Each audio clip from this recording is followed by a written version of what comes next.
Merhaba sevgili XMX Pro takipçileri. Yeni içeriğimizin konusu en fazla karşılaştığım sorulardan bir tanesi. Özellikle yeni Bitcoin alacaklar. Yani kripto paralarla yeni tanışanlardan geliyor. Bitcoin yatırım yapacak olan eş dostlardan gelen bir soru. Kaç Bitcoin almalıyım? Gelecekte bugünkü fiyat öngörüsüne göre kaç Bitcoin beni milyoner eder? Ya da zengin olabileceğim miktar nedir? Gibi soruların cevaplarını aramaya çalıştım. Ayrıca kısaca Bitcoin yarılanmasına da değinmek istiyorum. Halving olayına. Çünkü bu konuyla da bağlantılı. Dilerseniz hemen videoya başlayalım. Koltuklarınıza yaslanın ve videonun keyfini çıkartın. Evet, ilk önce bilmemiz gereken Bitcoin'in algoritması gereği toplam 21 milyon üretilebileceği, yani maksimum arz belli. Bunu biliyorsunuz. Şu anda da 17.7 milyon üretilmiş durumda. Tüm Bitcoin ağındaki kayıtlara baktığımızda bu 17.7 milyonun 4 milyona yakını sahipsiz. Kayıp durumda. Yani özel anahtarları yitirilmiş, kontrol edilemeyecek durumda Bitcoin'ler var.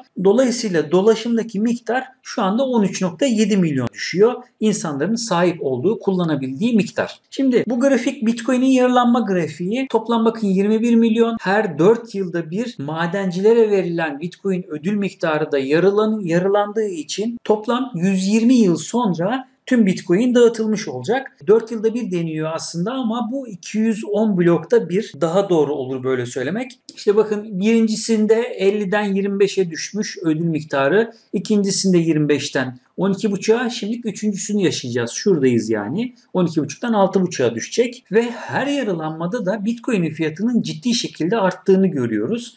Gayet normal, çünkü azlık rantı ekonominin temel kuramlarından bir tanesi. Az olan şey, miktar olarak azalan şeyin değeri arzı düşük olduğu sürece de artar. Her zaman böyle. Şimdi bir sonraki yarılanma da 21 Mayıs 2020 yılında 210 blok tamamlanmış olacak. Bu sitelere ait linkleri de açıklama kısmına koyuyor olacağım. Şimdi tekrar sorumuza dönersek, bu sahipsiz kayıp Bitcoin miktarlarının 120 yıl sonra, yani tüm bloklar çözüldüğünde 4 milyondan maksimum 5 milyona çıkacağını varsayalım. Çünkü yeni girenler de illaki sorun yaşayacaklardır piyasada. İlk yıllarda gibi o kadar yoğun olmasa da, çünkü ilk yıllarda değer olarak da düşüktü zaten tanesinin fiyatı. Çok da önemsemedi insanlar falan.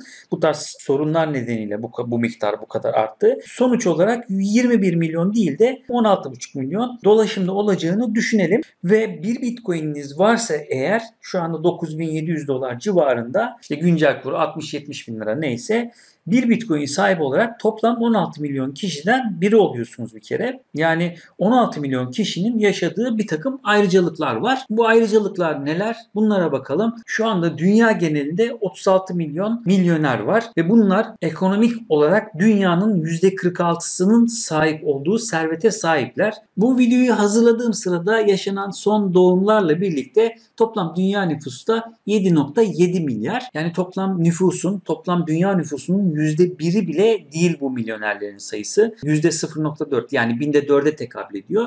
Yine bu çerçeveden yaklaşırsak, dolar milyonerleriyle kıyasladığımızda teorik olarak bir Bitcoin'i olan kişi bir kere %1'e rahat giriyor. Hatta yarım Bitcoin olan dahi giriyor bu orana. Bu da mevcut çerçeveye göre baktığımızda gelecekte milyoner olabilirsiniz anlamına geliyor. Teorik olarak söz ettik. Pratik olarak da bakalım grafik üzerinden. Aslında bu grafik halving, yani yarılanma, blok yarılanması, Bitcoin yarılanmasıyla da alakalı. Söylemiştik, birinci ve ikinci yarılanmalar yaşandı. İlkinde 2 dolardan 1200 dolara, ikincisinde işte tekrar 160 dolara gerilemiş ve 20 bin dolara çıktı. Bu yarılanmanın büyük kısmını zaten yaşadık hep beraber. Şimdi de 2500-3000 bin dolardan 100 bin dolara gitme ihtimali var önümüzdeki birkaç yıl içerisinde. Bu da demek oluyor ki 0,5 veya 1 Bitcoin arasında bir miktara sahip olursanız TL bazında önümüzdeki yarılanma sonrasında milyoner olma ihtimaliniz doğuyor. Birçoğumuz için de gayet makul ve yeterli bir hedef diye düşünüyorum. Son olarak da Bitcoin zenginleri listesine bakalım.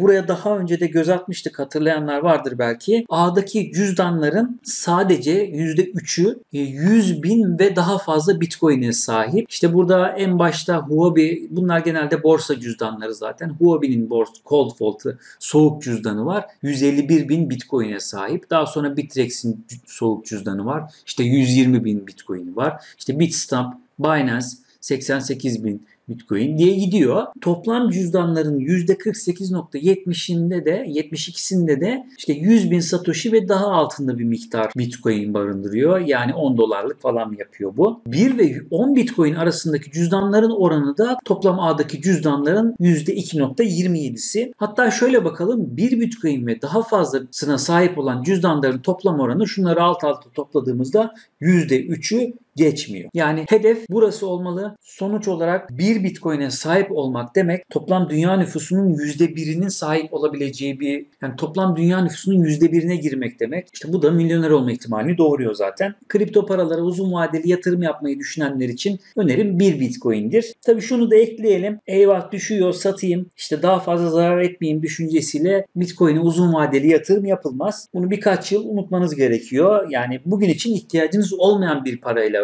bu yatırım yapmanız gerekiyor diye düşünüyorum. Evet XMAX Pro takipçileri, bu videoda söylemek istediklerim bunlardı. Tekrar görüşmek üzere. Bol kriptolu günler dilerim. Hoşça kalın.